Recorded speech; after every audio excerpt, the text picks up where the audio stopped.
മോഹൻലാൽ വരുന്നറിഞ്ഞപ്പോൾ തന്നെ വീട്ടിൽ മന്നത്തിന്റെ ജയന്തിക്ക് പോവാത്ത പിള്ളേരും കൂടെ കയറി വണ്ടിക്കകത്ത്. അമ്മ ഞാനും വരുന്നു, മോഹൻലാലിനെ കാണണം.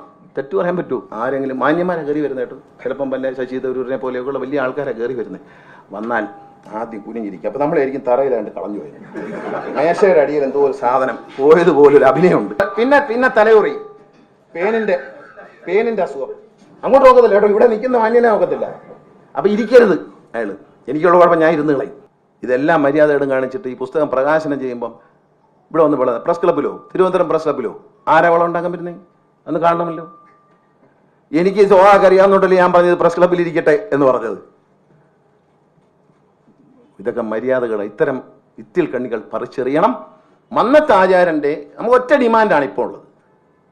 ഒറ്റ ഡിമാൻഡേ വയ്ക്കാവൂ. എല്ലാ ലോകത്തുള്ള മുഴുവൻ നായർ വിഭാഗത്തിൽപ്പെട്ടവർ, അമേരിക്കയിൽ ഇരിക്കുന്ന നായരാണെങ്കിലും നാട്ടിൽ വന്നു കഴിഞ്ഞാൽ ഒരു നിശ്ചിത സമയത്തിൽ മന്നത്ത് ആചാര്യന്റെ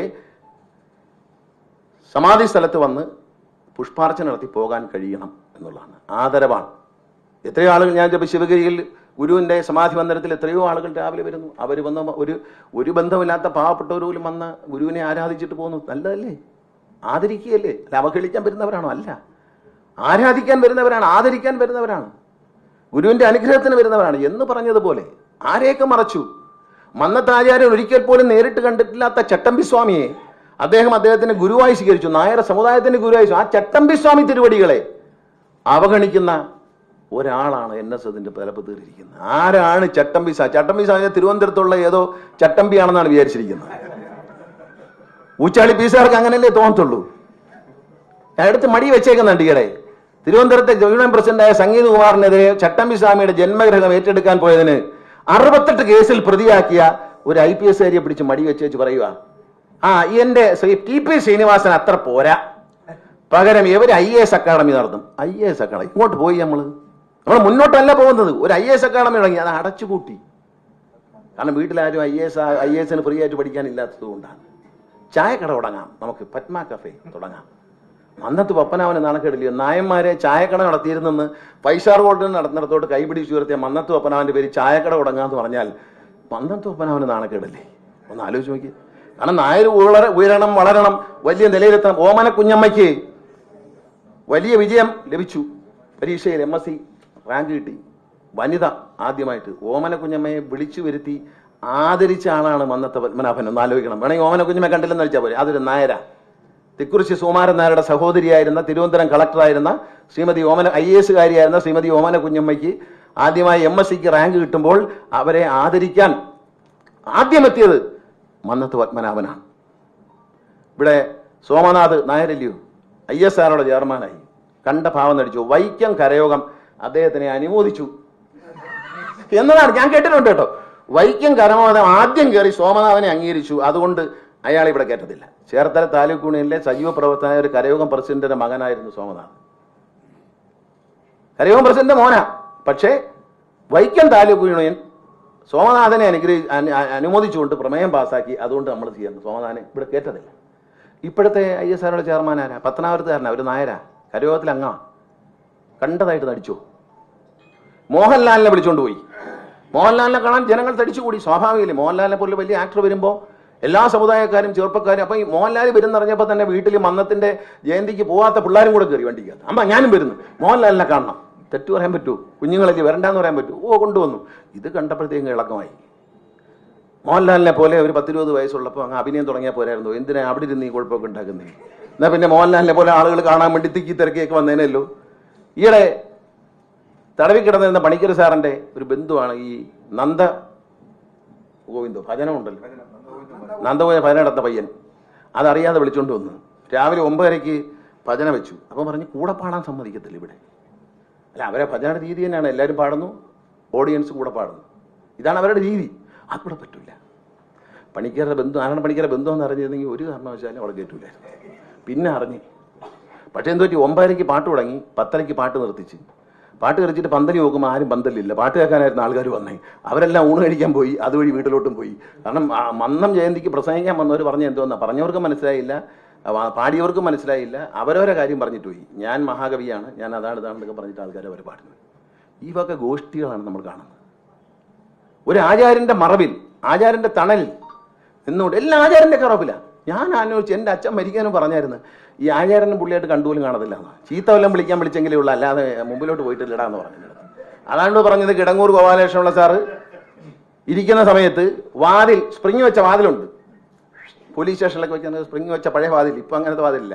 ഇപ്പം അങ്ങനല്ല. ഇപ്പം ഞാനൊരു നടൻ കൂടി ആയതുകൊണ്ട് കാണിച്ചു തരാൻ പോകുന്നത് ശരിയല്ല.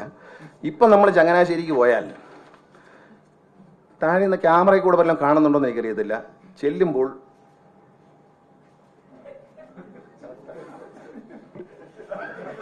ഇവിടെ ഒരാൾ വന്നത്, ഇപ്പം നമ്മൾ പൂച്ച കയറി വന്നാൽ പോലും അറിയും.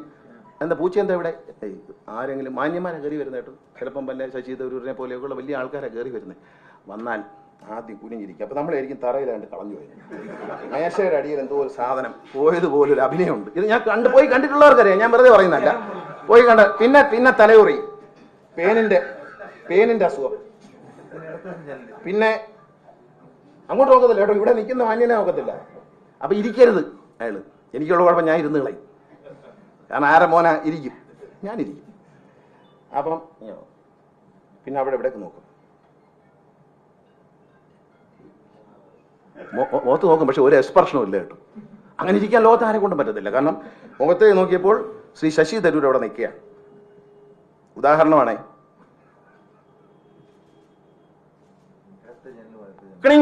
ഒരു മണി അടിക്കും, ഉടനെ ആള് വെളിയിൽ നിന്ന് വരും. സൂപ്പറുണ്ട് പോയോ?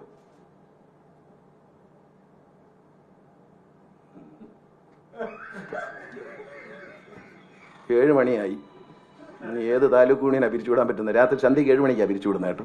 7 മണി, 8 മണി, 12 മണിക്കൊക്കെയാണ് താലൂക്ക് യൂണിയൻ പിരിച്ചുവിടുന്നത് രാത്രി. ഇത് തന്നെ പരിപാടി. എന്നാൽ ഇരിക്കാൻ പറയൂ, ചായ കൊടുക്കാൻ പറയും. പിന്നെ കുറച്ചു നേരം കഴിയും പറയും ചായ കൊടു. അവിടെ പോയാൽ പിന്നെ പോകരുതെന്നേ തോന്നുള്ളൂ. പോയിട്ടുള്ളവർക്കറിയാം, ഞാൻ വെറുതെ പറയുന്നതല്ല. മന്നത്ത് ആചാര്യന്റെ കൊച്ചുമക്കളൊന്നും പോയി കാണത്തില്ല. കാരണം നാണം കിടണ്ടെന്ന് വിചാരിച്ച് പോകാറില്ല. കാരണം അതല്ല സത്യമല്ലയോ. അദ്ദേഹത്തിന്റെ കൊച്ചുമകൻ ഈയിടെ പറഞ്ഞ ഒരു കമന്റ് ഇന്നലെ എന്നോട് മണിക്കൂട്ടം പറഞ്ഞു. കമ്പനി ആക്ടിന് പ്രകാരമുള്ള പോരാട്ടമൊക്കെ നടക്കട്ടെ, പക്ഷെ മന്നത്ത് ആചാര്യന്റെ കാര്യത്തിലാണ് ഒരു തീരുമാനം ഉണ്ടാവേണ്ടത്. അത് പൊതു സ്വത്താണ്, അതിനുവേണ്ടി പോരാടണം എന്ന് പറഞ്ഞു. വളരെ ശരിയാണ്. എനിക്കും പറയാനുള്ള അതേ ഉള്ളൂ. മന്നത്ത് ആചാര്യനെ സമൂഹത്തിന്റെ ഉന്നതിയിൽ ജനങ്ങൾക്ക് കാണാൻ ലോകത്ത് എവിടെയുമുള്ള നായർ, വേറത്തെ ഇത് മണ്ടത്തറയില് പറയുന്നത്. അങ്ങനെയാണെങ്കിൽ ഈ പറയുന്ന ഡൽഹി നായരും ബോംബെ നായരും ഒന്നുമില്ല. മന്നത്ത് ആചാര്യൻ ഇത് രജിസ്റ്റർ ചെയ്ത ബ്രിട്ടീഷുകാരുടെ കാലത്താണ്. അന്ന് ഇന്ത്യൻ കമ്പനി ആക്ടേ ഉള്ളൂ. ഇന്ത്യൻ കമ്പനി ആക്ടിൽ രജിസ്റ്റർ ചെയ്ത സ്ഥാപനമാണ് അവിടെ കിടപ്പുണ്ടത്. രജിസ്റ്റർ ചെയ്തായിട്ട് റിട്ടേൺ ഒന്നും കൊടുത്തിട്ടില്ലെന്നേ ഉള്ളൂ. അപ്പൊ ആ ആക്ട് പ്രകാരം ഡൽഹിയിലുള്ള നായർക്ക് ഇതിനകത്ത് കാര്യമുണ്ട്. ഇന്ത്യ മുഴുവൻ വന്ന ബ്രിട്ടീഷുകാരത് ഒറ്റതേ ഉള്ളൂ. പിന്നെ കേരളം രൂപീകരിച്ചെന്ന അതിനുശേഷം കേരളത്തിലെ ആക്ടൊക്കെ വരുന്നത്. ഇതൊക്കെ ആളുകളെ പറഞ്ഞു പറ്റിക്കുകയാണ്. NSSനെതിരെ കേസ് കൊടുക്കുന്നു, NSനെതിരെ കേസ് കൊടുക്കുന്നു. പലരും എന്നോട് ചോദിച്ചു, ഭൂരിപക്ഷം ഉണ്ടായിട്ടും യൂണിയൻ പിരിച്ചുവിട്ട് നിങ്ങൾ എന്താ കേസ് കൊടുക്കാത്തത്? NSSന് കേസ് കൊടുത്തു, എതിരെ കേസ് കൊടുത്തു എന്നുള്ള ചെയ്ത് എൻ്റെ അച്ഛൻ എന്നോട് പറഞ്ഞിടാ NSSന് എതിരെ നിൽക്കരുത്. ഞാൻ NSSനെതിരെ നിൽക്കത്തില്ല. ഞാൻ NSSന്റെ കൂടെ നിൽക്കും, NSSനകത്ത് നിൽക്കും. തെറ്റുകളെ തിരുത്താനുള്ള പോരാട്ടത്തിൽ ആരൊക്കെ രംഗത്തുണ്ടോ അവരോടൊപ്പം ഞാനുണ്ടാവും എന്ന് ഉറപ്പിച്ചു പറയാം. ഈ തെറ്റുകളെ തിരുത്തി തന്നെയാകണം. സ്വജന പക്ഷപാതത്തിനുള്ള സ്ഥലമല്ല Nair service society. Nair service സൊസൈറ്റിയിലെ ഏറ്റവും പാവപ്പെട്ടവരായ ആളുകളുടെ മക്കൾക്ക് വേണം സ്കൂളുകളിൽ ജോലി കൊടുക്കാൻ.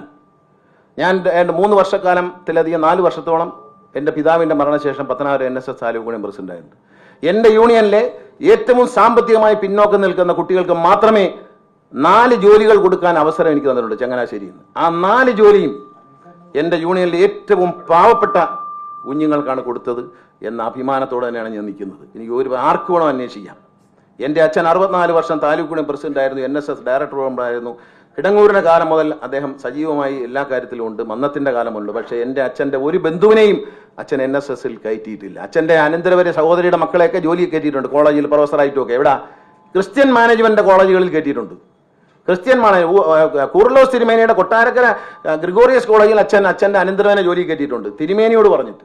പക്ഷേ NSSൽ പറഞ്ഞിട്ട് അച്ഛൻ്റെ ഒരു മക്കൾക്കോ കൊച്ചുമക്കൾക്കോ ബന്ധുക്കൾക്കോ അനന്തരവർക്കോ NSS ജോലി വാങ്ങിച്ചു കൊടുത്തിട്ടില്ല. NSSന്റെ ഒരു പള്ളിക്കൂടത്തിൽ അച്ഛൻ മാനേജ് ചെയ്ത, അച്ഛൻ മാനേജറായി അച്ഛൻ സ്ഥാപിച്ച മന്നം മെമ്മോറിയൽ സ്കൂള് പത്തനാപുരം വിളക്കുടി, അവിടെ ഒരു അച്ഛൻ തന്നെ നിയമിക്കാം. ചങ്ങനാശ്ശേരി ഒന്നും അനുവാദം വേണ്ട. അവിടെ പോലും അച്ഛൻ്റെ ഒരു ബന്ധുവിനെ നിയമിച്ചിട്ടില്ല. അതുകൊണ്ട് അഭിമാനത്തോടെ ഞങ്ങൾക്ക് പറയാം, ഈ സ്വജനപക്ഷപാതം നമുക്ക് അംഗീകരിക്കാൻ പറ്റുകയില്ല. അത് ബ്രിഗേഡിയർ പറയും. ബ്രിഗേഡിയർ എന്നെ എന്തിന് പിരിച്ചു വിട്ടു എന്ന്, എന്നെ എന്തിന് യൂണിയൻ പ്രസിഡന്റ് പിരിച്ചു വിട്ടു എന്നുള്ള ബ്രിഗേഡിയറുടെ ഒരു കഥയുണ്ട്. നടന്ന സംഭവം ബ്രിഗേഡിയർ കണ്ട കാര്യമാണ്, ഞാൻ കണ്ടിട്ടില്ലാത്തതുകൊണ്ട് എനിക്ക് പറയാൻ പറ്റത്തില്ല. അത് ബ്രിഗേഡിയർ പറഞ്ഞോളും, അദ്ദേഹം കണ്ടതാണ്. അപ്പോൾ അതുകൊണ്ട് ഈ സ്വജനപക്ഷപാതം അതിനെതിരെ നമ്മൾ നിൽക്കണം. അത് അഴിമതിയാണ്, ആ അഴിമതിയാണ് എതിർക്കേണ്ടത്. അത് ഈ പുസ്തകം വായിക്കുമ്പോൾ നിങ്ങൾക്ക് മനസ്സിലാകും.